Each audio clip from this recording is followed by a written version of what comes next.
Okay, everybody, let's welcome the winner of LIV Golf Andalucía, our captain of Fireballs GC, Sergio Garcia. Gracias, gracias. Thank you. Sergio, everything that happened out there seemed to happen really fast. I know you haven't had a moment yet, but can you try to articulate the emotions that you are feeling right now in this moment? Yeah, it was, it was amazing. Very overwhelmed after making that putt on 18 to win, after seeing my teammates win it, as you know, the team event. It was, it was amazing.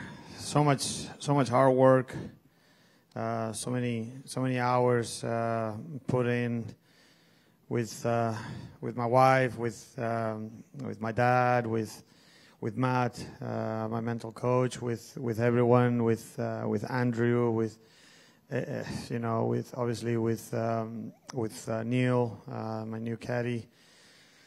It's been it's been hard.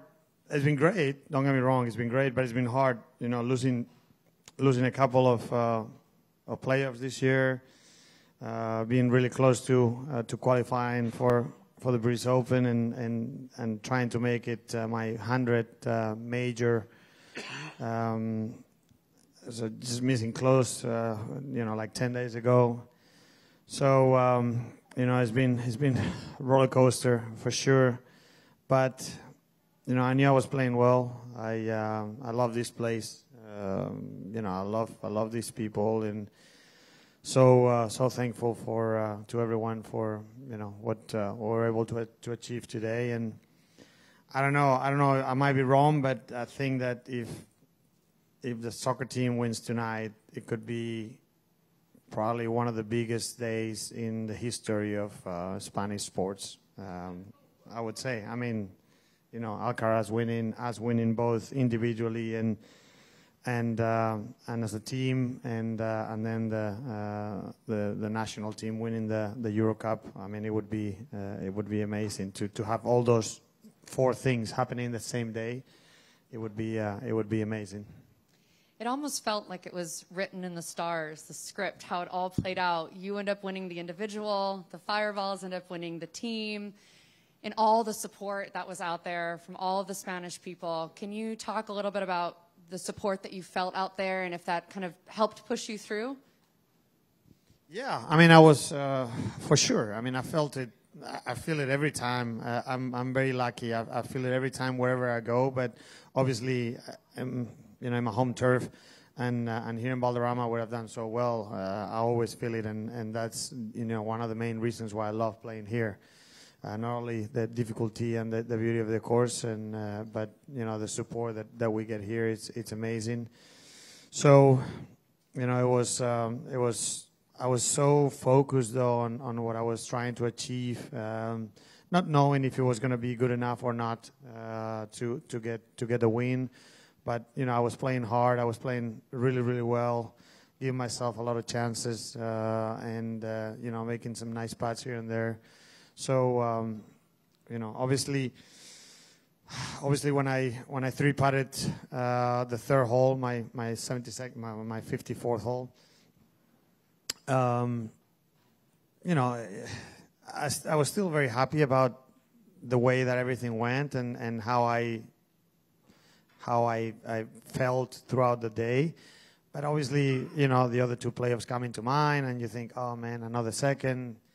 It's a great week, but unfortunately, just a little bit short again.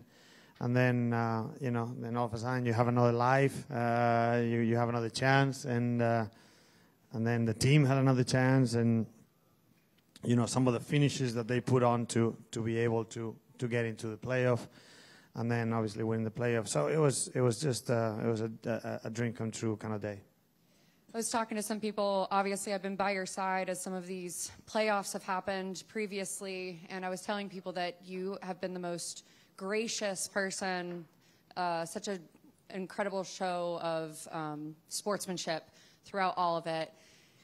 How much sweeter is it, having had gone through those moments, and then to take home the playoff now in Spain at Valderrama? Does it make all those other moments worth it? Yeah, they're all worth it, Jane. They're all worth it. They're all a learning process. They're all, they're all. I don't get me wrong. Every time you get into a playoff or you're finishing second or something like that, you've had a great week. Obviously, we all want to win, and sometimes it doesn't happen, unfortunately. But they're all great weeks, and they're the weeks that you can learn a lot from, and that's what I try to do. Even though when you just finish, it stings and it hurts, and it's tough. But then when you settle down and you start thinking about it and all the great things you did throughout the week to give yourself a chance, you realize that it was a great week. So obviously, this week is even better. It was. They're all good learning experiences. And last one for me, just about the team win. Can you talk a little bit about your colleagues on your team and what they had to pull off this week to this incredibly difficult week and very tough conditions, and what they had to do to pull through to bring that win home for you guys? Yeah, I'm so proud of them, all of them, for the kind of players they are, for the kind of people they are.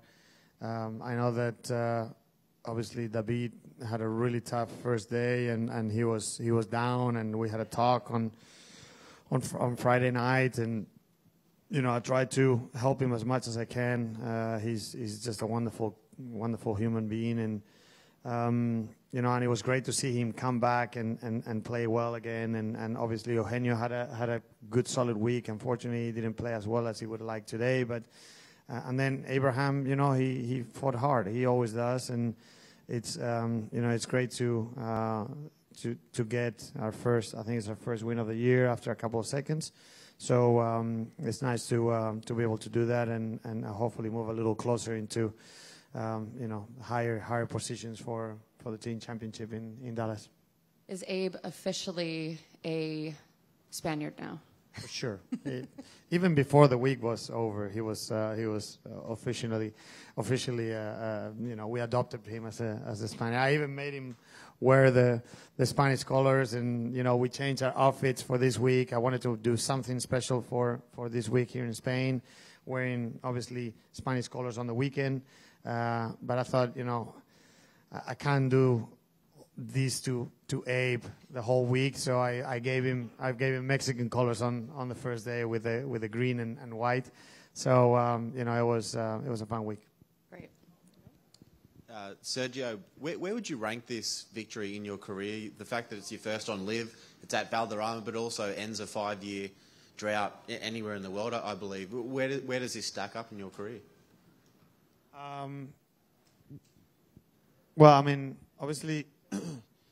Obviously, I won 2020, so I guess it's just a little bit under 4 years when I won Sanderson's Farm. But it's very important. It's obviously huge. I keep telling everyone how difficult it is to win out here. At the beginning, everyone thought that we're all retired here and there was no competition or anything like that. And it's so hard to win out here. All these guys, they practice so much, and I mean, I'm practicing more than I ever did before. And 44, because if I don't, I feel like I'm gonna get stuck behind. So it's really amazing to be able to do it in your home country, in front of my family, in front of so many friends, and on my favorite golf course. So it's obviously super nice. You just mentioned the fact that you're 44 now, but you're practicing as hard as you ever have. I think one of the things that the fans have loved about your move over here is that you haven't stopped trying to qualify for the US Open and the Open Championship. Tell me where the hunger is for the majors and just for professional golf in general still. I said it, excuse me, I said at the US Open that I am so thankful for LIV, and I don't want to sound like I'm bragging or anything like that. I've been very fortunate to play pretty much every single major since the British Open in '99 until 2023. I only missed the Masters because of COVID. And even though you realize that the majors are super important and it's what we love to play and stuff, when you get the chance of playing so many in a row, you start forgetting how difficult it actually is to make it into those majors. This last year and a half or so, I've realized how difficult it is, you know, going and playing qualifiers and stuff like that. And you know, you're playing one day, you hit 2 bad shots and you're out. So so it's giving me definitely a different perspective on the majors, on how much they mean, on how much harder I'm trying when I'm playing them. And the U.S. Open was a good example of that. You know, I was trying so hard to have a good week and play well and get in the top 10, so then I will qualify for the next year and things like that. And then obviously play the qualifier a couple like 10 days ago for the British Open and just missing out. So I know even more how hard it is and how important the majors are, and I still want to play as many as I can. You know, and you know, hopefully things get better and we start getting spots into coming into some of the majors. But if not, I'll just keep playing qualifiers until my body says enough is enough, you know, I guess. All right, thanks. Sergio, yes, what is it about Valderrama and you and your success here? I mean, there's horses for courses, but this seemingly goes far beyond that. How do you explain that? And did you feel like it was fate, really, for you and the Fireballs to win today? I don't know, Mike. To be totally honest, it's just there's a connection between Valderrama and myself that I can't even explain it.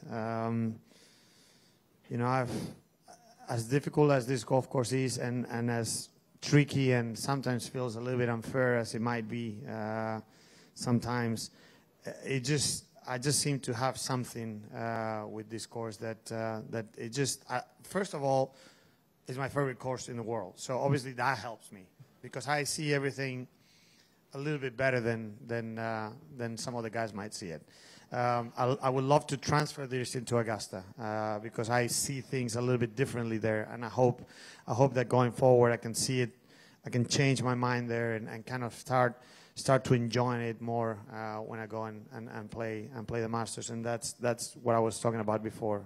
So hopefully my mind is starting to realize those things and you know, go out there and enjoy it and try as hard as you can, and you know, at the end of the day that's all you can do. So I didn't know, I mean, I obviously knew that we had a chance. I knew that this course with 4 scores to count, anything can happen because if one of the guys have a little bit of a bad day and shoots 6 over, everyone is back in the game. So I knew that if we play well, we had a chance. Obviously, I started really well, and the team started going up and up and up, and you know, and we got into the lead or tied for the lead, and you know, it was great to be able to have one more shot at it individually and as a team after I finished my round, because then it felt like we were gonna lose probably both by a shot, and then thankfully we didn't, and then we managed to win both playoffs, which, you know, it doesn't happen that often, so we're very thankful for that. And I wanted to ask you about, you finished on the 3rd hole, as you mentioned. Sorry, I'm making my answers so long. Sorry. It's okay. It's good. It's good stuff. You finished on the 3rd hole. I don't think you were back at 18 yet when Bond finished. Is that correct? Or no, we were actually riding on the van, and we were just going by 18, and we obviously heard the crowds going crazy. So we figured that he might have missed his par putt. And then as soon as we stopped, then they said, well, actually I had John next to me and said, he was checking the scores, and he's like, oh, I think you made bogey, so you're still in this thing. So he obviously wished me luck, and it was nice to you know, to be able to have another shot at it. Did you feel like in the playoff that you had the more pressure, knowing you were playing in front of your home crowd and obviously everybody wanted you to win, or did Bond have more pressure given the fact that he could have won in regulation? Yeah, I mean, obviously he had the last putt to win it. Obviously I also bogeyed the last hole. but I feel good. I feel fine. I actually told Neil on the second, I think it was on the second try, on our second playoff hole. We were walking down after hitting a T-shirt, and I looked at him and said, "This is fun, isn't it?" So I love those moments, and to be able to have that here at Valderrama, my favorite course in my home country, and after seeing my teammates win it, it was. I felt good. Obviously, you do feel some pressure, but I felt good about it. I appreciate it. Congrats. Okay, we have, I think, English still. Yep. Sergio, congratulations. And you might recall I shook your hand last night on the way out, and I'd like to think I might have contributed a little bit to the luck today. Anything helps. I personally have seen you win here 3 times. Now, Mike stole the thunder for me with his questions. I would love to think that the ghost of Seve is doing something to give you wings. Yeah, without a doubt. We always think of him, and here at Valderrama even more. I think that it's, he's always on our minds, and we wish that he was still here with us. And as everyone knows, he was my idol, and I think of him very, very often and talk about him very often. So it's great to be able to get another one done here.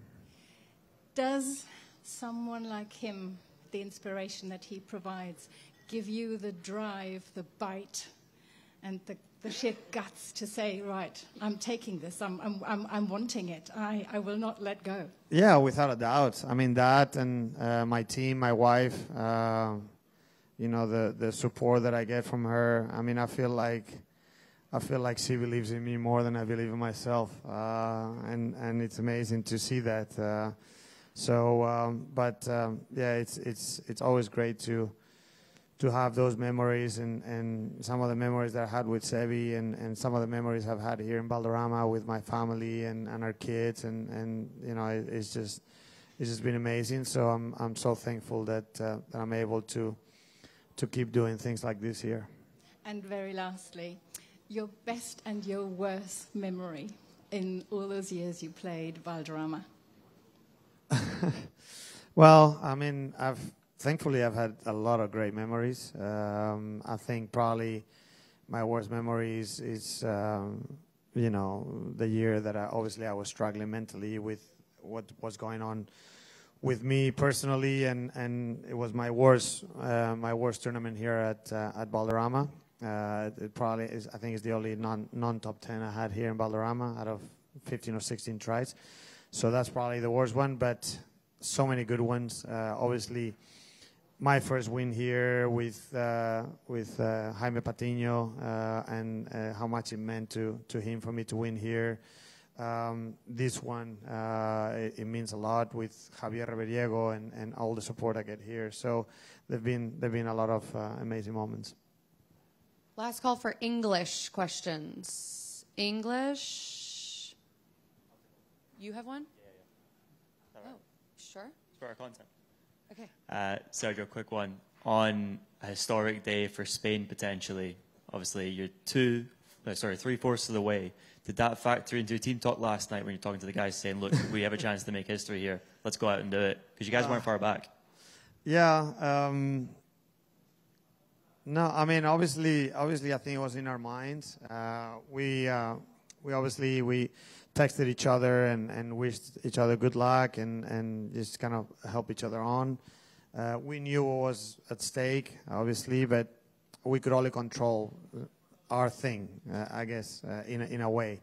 So we couldn't control what Carlos could do against Djokovic. We can't control what the national team does against England. But at least we've done 3 of the 4 things so far. So hopefully we'll get to celebrate again tonight.